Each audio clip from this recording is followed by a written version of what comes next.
Shalom amigos, les habla Sergio Bacari del canal Bacari Suelto en Israel, otra vez con ustedes, otro domingo con la Biblia en la mano, en busca de capítulos, versículos, personajes, lugares, todo lo relacionado con la misma, desde el mismo lugar de los hechos, y gracias por participar. Y gracias especiales, amigos, a los que siguen visitando la tienda de mi hijo, la tienda virtual que abrió en el canal, en la cual pueden conseguir camisas como estas de Israel, gorros como estas, tazas y demás. Amigos, cuando nosotros hablamos del Big Bang o la gran explosión, nos referimos a aquel capítulo de Génesis de la creación. Así comienza nuestra Biblia, así comienza nuestra historia. Se refiere a aquella creación de Dios en 6 días en el cual el séptimo día descansó, lo santificó y nosotros, como copiamos, imitamos su obra, también debemos hacer. Si yo tengo que generalizar, diría que en el mundo hay 3 tipos de gente de las diferentes formas que ven esta historia. Están quienes ven esta historia, este capítulo de Génesis, como una verdad absoluta. Así está escrito y así fue. Están quienes la ven con un poco de desprecio y la toman como una historia un poco banalizada, infantil, poco inteligente. Y están también aquellos que la ven como una coerción religiosa para inculcarnos algo de la ortodoxia.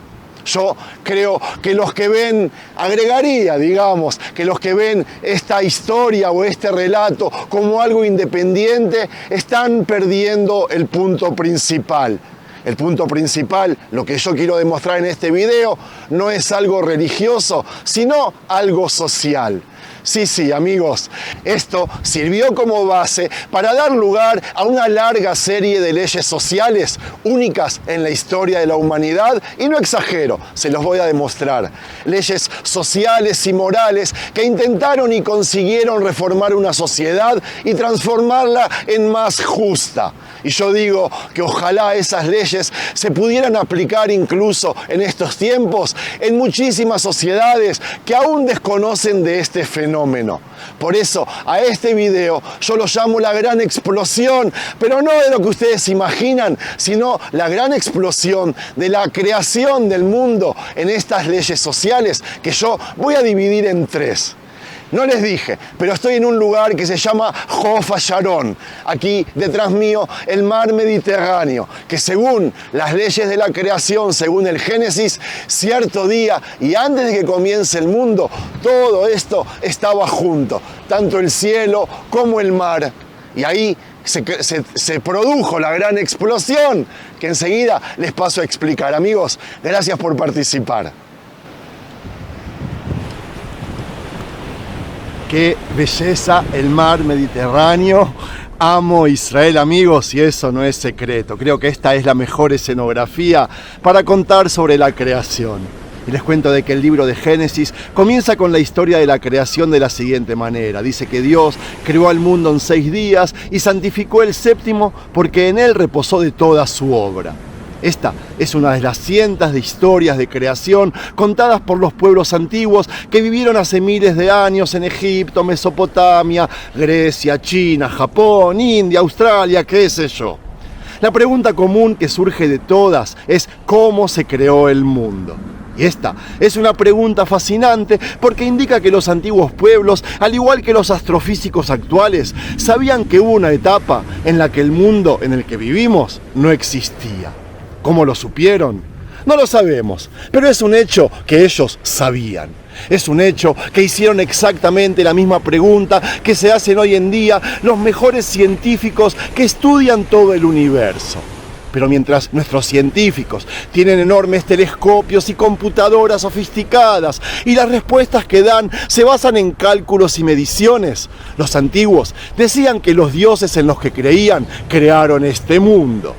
Cuando comparamos la historia de la creación en Génesis con las contadas por los antiguos, queda claro que muchas de ellas repiten la misma narrativa, que antes de la creación el mundo era un caos. Estaba oscuro, inundado de agua por todos lados, sin diferencia entre el agua y el cielo, y que la tierra estaba sumergida a gran profundidad en agua turbia e interminable. Entonces, de las aguas caóticas surgió un Dios creador, quien comenzó a sacar del agua la tierra y el aire. También se decía que el primer Dios se apareó consigo mismo y dio a luz a otros dioses, quienes también se aparearon y pronto dieron a luz a la siguiente generación de dioses. Y los dioses que creó el primer Dios crearon diferentes aspectos del mundo, como el sol, la luna, las estrellas, las montañas y los ríos. Quien compare la historia de la creación de Génesis con las contadas por los pueblos antiguos, encontrará que todas cuentan la misma historia, con palabras diferentes. Sin embargo, solo el relato bíblico que tengo aquí en la mano de la creación, que cuenta cómo Dios creó el mundo durante 6 días y cómo descansó el séptimo día, merece el honorable título de El Big Bang de la historia de la humanidad. Y el motivo de esta afirmación inequívoca es el versículo que sella la creación. Veishbot beyom hashvi mikol melachto asher asa. Vaybarej Elohim et yom hashvi vekadesh oto. Ki bo Shabbat mikol melachto asher bara Elohim laasot. Dice la Biblia, y esto es lo que decimos nosotros todos los santos viernes antes de cenar. Un versículo que leemos y suena inocente, pero es el mayor estallido en la historia de la humanidad, la verdadera explosión, y esto se los voy a pasar a demostrar. Amigos, la vida económica de los pueblos del mundo antiguo, y casi hasta hace 200 años, se basaba únicamente en el trabajo manual. Los pobres y la gente común que constituía la mayoría de la sociedad, y junto a ellos los esclavos, araban los campos con pequeños arados de madera. Cavaban hoyos y canales con las manos para llevar agua para regar el trigo que sembraban, que era el alimento básico del hombre. Los que eran un poco más ricos eran ayudados por un asno o un buey. Los pobres y los esclavos hacían caminos y construyeron las pirámides en Egipto y la gran muralla china.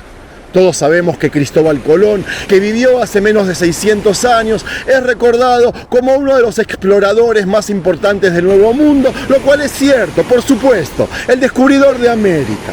Pero Colón realizó varios viajes a América del Sur, a Islas Canarias, a Cuba y a Jamaica, no solo para eso. Es también cierto que esos viajes no tenían solo el propósito de descubrir tierras nuevas y lejanas que los europeos apenas sabían que existían, sino principalmente el propósito de saquear y traer esclavos y oro a Europa, al viejo continente. Colón capturó a miles de inocentes que hasta ayer estaban libres, los encarceló en sus barcos y los llevó a España, donde fueron vendidos como esclavos. Y amigos, cuando digo 600 años, en proporciones históricas es nada. Y enseguida voy a conectar todo. Hernán Cortés, que vivió casi en aquellos días, fue también español y explorador, y sobre todo un asesino cruel y desenfrenado que trajo a España miles de esclavos que capturó en Cuba y México y muchos otros lugares. Ellos también, por supuesto, fueron vendidos como esclavos. Y todos sabemos que millones de esclavos fueron traídos de la África negra a la América blanca para trabajar en las plantaciones, en los campos de algodón y para construir ferrocarriles que conectaban las ciudades y los países de este gran continente. Naturalmente, los pobres y los esclavos eran personas sin propiedades que pertenecían al estrato más bajo de la sociedad. Y la diferencia legal entre pobres y esclavos era de que los pobres no eran considerados propiedad que pudiera venderse, mientras que los esclavos eran propiedad como cualquier otra propiedad. Y porque eran propiedad como los burros y los bueyes o cualquier otro animal o bien mueble, no tenían estatus legal ni derechos civiles. Por lo tanto, podían ser golpeados, sus familias separadas y vendidas por separado.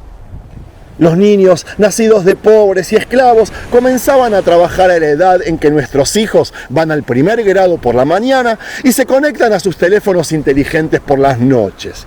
Trabajaban día tras día hasta que morían a la edad de 30 o 35 años por agotamiento y vejez prematura.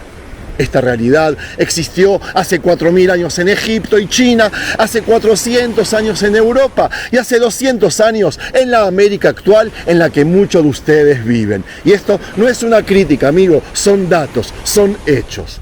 Sin embargo, y presten atención, esta realidad no existió nunca en Israel durante el periodo del que habla el Tanaj, la Biblia. ¿Y saben por qué? porque el relato de Génesis y los 6 días de la creación del mundo, que el séptimo día Dios santificó y descansó de todo trabajo, hizo su trabajo. Amigos, la sociedad que vivió en Israel hace 3.000 y 4.000 años era muy similar a todas las demás sociedades antiguas. También en Israel había una pequeña capa de gente que se consideraba rica, pero la mayoría de la población estaba formada por agricultores pobres que, en caso de necesidad, obtenían su pan de la dura tierra en la que vivían, así como de esclavos. Y aquí regresaremos a los 6 días de la creación del mundo. La afirmación de que Dios creó al mundo en 6 días y descansó en el séptimo día permitió al redactor bíblico, que según el Tanaj es siempre Dios, dividir la secuencia de días interminables en porciones de 7 días y porciones de 7 años y porción de 7 por 7 años, 49 años. Y esa es la gran explosión. Ese es el Big Bang, amigos. Esas 3 divisiones. Porque esta división del tiempo sirve de base a una larga serie de leyes sociales, igualitarias y revolucionarias que no tienen precedente en la historia de la humanidad, como les contaba al principio. ¿Quieren ver cómo funcionan las cosas? Según lo que relata Éxodo, los hijos de Israel eran esclavos del faraón en Egipto y Dios los redimió de su esclavitud y los liberó. El capítulo 19 dice que 3 meses después de salir de Egipto llegaron al monte de Dios. Allí Dios se reveló a su pueblo y les cedió los 10 mandamientos. El primer mandamiento es, por supuesto, el mandamiento de creer solo en el Dios de Israel y no en ningún otro Dios. El segundo, se preguntan, se remonta a la historia de la creación que abre el Tanaj, sí, que dice lo siguiente: recuerda el día de reposo para santificarlo. Durante 6 días trabajarás y harás todo tu trabajo y el séptimo día harás huelga para Dios, para tu Dios. No harás ningún trabajo.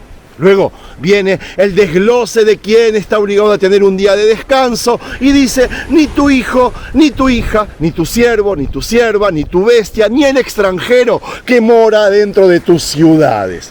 En pocas palabras, el séptimo día, el Shabbat, es la segunda ley más importante después del mandamiento que requiere que Israel crea solo en un Dios. Amigos, hay aquí un reconocimiento inequívoco de que la esclavitud está absolutamente prohibida. ¿Quién debe descansar en Shabbat? La respuesta es todos, sin excepción y sin diferencia en el estatus social al que pertenecían. El Tanaj afirma que los esclavos y sirvientas que en cualquier otro lugar del mundo carecían de estatus legal y civil tienen a partir de ahora un derecho social: descansar al final de cada 6 días de trabajo. Y eso no es suficiente, porque durante los 6 días de la creación del mundo también se determinó el derecho de los animales de trabajo a descansar al final de 6 días de trabajo extenuante. Y el reconocimiento de que los animales tienen igual derecho al día de descanso de una persona constituye un precedente jurídico y social, humano y de valores que no se ha promulgado ni en el mundo antiguo, y amigos presten atención, ni siquiera en el moderno.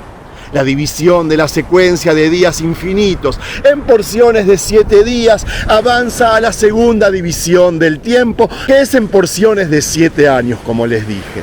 La sociedad antigua era abrumadoramente una sociedad de campesinos que eran simples labradores de la tierra y por lo tanto la tierra era el activo económico más importante del hombre. Naturalmente, la economía de cualquier empresa agrícola es muy vulnerable hoy y en esos tiempos. Un año de sequía, una plaga de langostas o cualquier otro desastre natural era suficiente para derrumbar al agricultor y ponerlo en grandes deudas que muchas veces no puede pagar. Y estas cosas reflejan la situación en todas partes del mundo antiguo y en el moderno. Un agricultor que contraía grandes deudas, que no podía pagar a tiempo o no podía pagar en absoluto, se veía obligado a esclavizar su tierra a la persona de quien tomó el préstamo. Y si el gravamen de la tierra, que era toda su propiedad, no era suficiente para pagar su deuda, entonces él mismo, su esposa e hijos se veían obligados a trabajar en la finca del acreedor, porque él era el dueño de la deuda. En la práctica, entonces, esa persona quedaba desprovista de todas sus posesiones en un abrir y cerrar de ojo. De hecho, se convertía en esclavo porque toda su fuerza laboral era esclavizada para pagar su deuda, y esta desafortunada situación está descrita en el libro de Éxodo 22:22. Ese holocausto económico que obligaba al hombre a pagar su deuda por el resto de su vida existió, como les dije, en el mundo antiguo y aún existe hoy. Pero aquí el Tanaj interviene por segunda vez. Basándose en la historia de la creación, la Biblia fijó un límite para el pago de la deuda. Dice así: la persona debe pagarla durante 6 años consecutivos de trabajo con la persona a quien pidió el préstamo. Pero en el 7º año, el saldo de la deuda se borrará y el hombre quedará libre. ¿Entienden, amigos? Si hablamos de la tercera división del tiempo, en 7 es el año del jubileo. Hablamos de cómo en la sociedad antigua la tierra era el bien más importante en manos del hombre, ¿verdad? Y también dijimos que una sociedad agrícola es vulnerable a los desastres naturales que algún día pueden arruinar económicamente a toda una persona. La ley que establece que la tierra será grabada como parte del pago de la deuda describe una situación que ocurre con frecuencia. Trata de una situación según la cual una persona que ha sido golpeada por un holocausto económico nunca podrá recuperar su tierra, porque aunque él mismo quedó libre en el 7º año, de acuerdo a lo que dije antes, su tierra permanecerá aún retenida. Y amigos, aquí es donde entra en juego la tercera ley derivada de la historia de la creación, el año jubilar, el año 50, que se basa en el producto de 7 por 7 años que todos conocen. Y así se dice en uno de los capítulos del libro del Levítico. En el año del jubileo, todas las deudas se borran y todos quedan libres, y la tierra vuelve a su dueño, y devolverás al hombre a su posesión. Lo más probable es que después de 50 años en los que la tierra estuvo esclavizada, el dueño original ya no estuviera vivo, ¿verdad? Pero sí están sus hijos y sus nietos. Entonces, la devolución de la tierra a sus manos les brinda a ellos una nueva oportunidad de restablecer su vida económica. Increíble, ¿verdad? Amigos, antes de terminar, quiero decir 2 cosas. No sabría decirles si las leyes de Shabbat se observaban durante la época de los patriarcas, los jueces y los reyes. Pero incluso si se trata de un conjunto de leyes promulgadas en una etapa relativamente tardía, todavía, recuerden, son leyes muy antiguas, leyes renovadoras, leyes revolucionarias. Lo otro que quería decir, y sin que se ofenda a nadie, es de que tenemos que echar un vistazo a nosotros mismos. Según tengo entendido, los redactores del Nuevo Testamento copiaron más de 1000 versículos de la Biblia judía y los usaron como base para demostrar que la Biblia alude al esperado nacimiento de Jesús. Eso es verdad, eso es legítimo y eso es respetable. Pero lo que yo no entiendo, cómo los escritores del Nuevo Testamento no copiaron ni una sola ley social del Tanaj. Y amigos, si me equivoco, corríjanme en los comentarios. Eso trae como consecuencia que un país católico, cristiano como Estados Unidos, de hecho, en los Estados Unidos durante los días de la esclavitud, los negros no disfrutaban de derechos civiles ni de estatus legal. No tenían una Biblia, una ley que los defienda. Los domingos, cuando los blancos iban a la iglesia, se quedaban a trabajar en el campo. Había esclavitud interminable y desenfrenada. Ninguna persona o animal se veía beneficiada por algún derecho civil, y no estoy hablando de hace miles de años, amigos, estoy hablando de hace apenas 2 siglos.